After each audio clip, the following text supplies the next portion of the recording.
Hey everyone, welcome to the channel. Today we're covering a topic that has been years in the making and has had everyone in the industry perched at the edge of their seat waiting for something to happen. Then suddenly, like a long pass for a touchdown, the scoreboard lights up.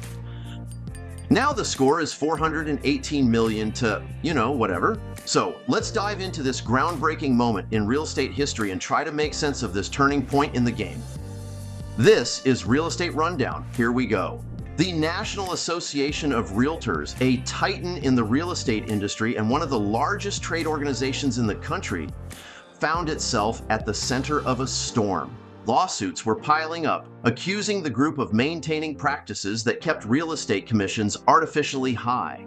The allegations were serious, suggesting that the rules and requirements enforced by NAR were part of an illegal conspiracy to inflate and maintain high commission rates. The first lawsuit was filed in April 2019 by a group of Missouri home sellers. This class action suit alleged a conspiracy to keep commissions inflated. In October 2023, a federal jury in Missouri found that NAR and several large real estate brokerages conspired to require that home sellers pay for home buyers' agent commissions and violated federal antitrust laws. The jury also found Keller Williams and Home Services of America liable for collusion. Shortly thereafter, the jury found NAR and the two brokerages liable for $1.8 billion in damages. Because it was an antitrust case, NAR was potentially on the hook for triple those damages, which would be a staggering $5.4 billion. Following this verdict, lawsuits began to pile up around the country. Meanwhile, NAR was having its share of leadership blunders as they went through presidents more frequently than a new diet trend takes over Hollywood. Just the usual issues that high-profile people have to deal with, like antitrust lawsuits, sexual harassment, and blackmail. Finally, Kevin Sears, a respected real estate broker with numerous leadership positions on his resume, stepped up in January 2024 to take the bull by the horns. Coming in, eyes wide open and with the knowledge that he was going into a hornet's nest, he quickly went to work towards negotiating a settlement that would change the course of the organization and its 1.5 million members. We have always wanted to reduce the significant strain on our members and provide a path forward for the industry, is what NAR President Kevin Sears said in an email to members on the day of the announcement. The email went on to say that's why today we announced a proposed settlement agreement that would end litigation of claims brought on behalf of home sellers related to broker commissions. The settlement is still subject to court approval. $418 million to settle lawsuits over broker commission. And with that, the turning point of this legal battle came when NAR agreed to a staggering $418 million settlement. But this was not just about the money. This settlement promises to bring sweeping changes to how homes are bought and sold in the U.S., aiming to dismantle the very mechanisms that allegedly kept commission rates high. Under the terms of the settlement, NAR would no longer create rules allowing listing agents to set compensation for buyer brokers. This is a monumental shift as it directly targets the practice of listing agents dictating what percentage of the home sale price would go to the buyer's agent. Furthermore, these offers of compensation would no longer be displayed in the multiple listing services, a critical tool in the real estate industry that facilitates the sharing of property information among brokers. The implications of these changes are profound.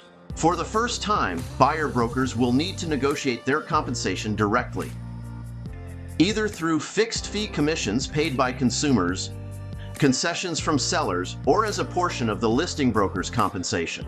This move is expected to foster greater transparency and potentially drive down the costs associated with buying a home. But the settlement didn't stop there. It also introduced a new rule that would require MLS participants to work with buyers to enter into written buyer representation agreements before touring homes. This was a step toward ensuring that buyers understood the financial dynamics of their representation in the home buying process. To put it in simple terms, buyers will have to commit to working with an agent of their choice, and the honor system of loyalty will no longer be your ticket. but contractual obligation will. You will have to sign a contract to go look at houses from now on, period. And you will know what your fee is, and you will be responsible for paying your agent when you buy a home with their assistance. The settlement mandates a significant shift towards a model where sellers and buyers independently decide the compensation for their respective agents. This change is set to dismantle the long-standing practice where the seller's side of the transaction determined the commission for both the listing and buyer's agents. By this summer, the old traditional model will be replaced by a system that encourages transparency and direct negotiation between real estate professionals and their clients. Buyer agents will now need to articulate their value proposition more clearly than ever, as they will negotiate their fees directly with the buyers. This new dynamic is expected to foster a more competitive environment, potentially leading to more varied and innovative services offered to consumers. Let's take a look at some of the stakeholders and how they fare with this deal. How did NAR do here? Well, despite the hefty $418 million settlement, NAR might emerge relatively unscathed. The settlement allows it to avoid bankruptcy and maintain significant influence over MLS policies. However, the organization's future challenges include potential DOJ reactions and the impact on overall membership numbers.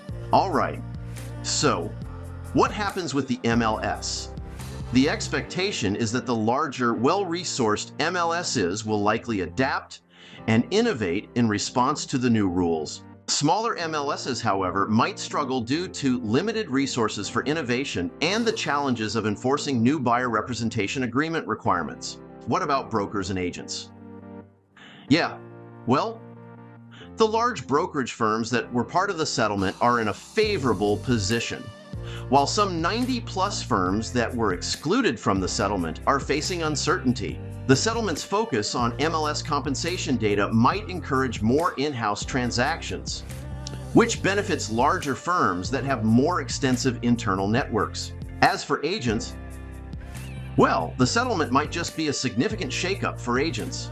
Those who have not been transparent about their compensation or who cannot articulate their value may find it challenging to survive in the new environment. However, adaptable agents who can demonstrate their worth and negotiate effectively with clients are likely to thrive. This was all for the consumer, though, right? Yes, generally, consumers stand to benefit from the settlement. Increased transparency and competition among buyer agents could lead to better services and potentially lower costs. While some might choose dual agency for convenience or cost reasons, the majority are expected to enjoy the advantages of single agent representation. As the real estate world wrangles with these changes, the impact on home buyers, sellers, and professionals remains to be fully seen. Will this settlement lead to a more competitive, transparent, and fair market? Or will it introduce new challenges and complexities in the home buying and selling process? It will require some adjustments, that's for sure. Now, we turn to you, the viewers.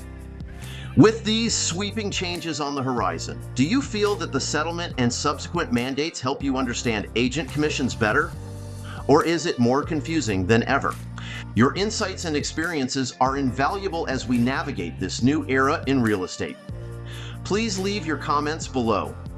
This is Real Estate Rundown. Y'all come back soon now. You hear?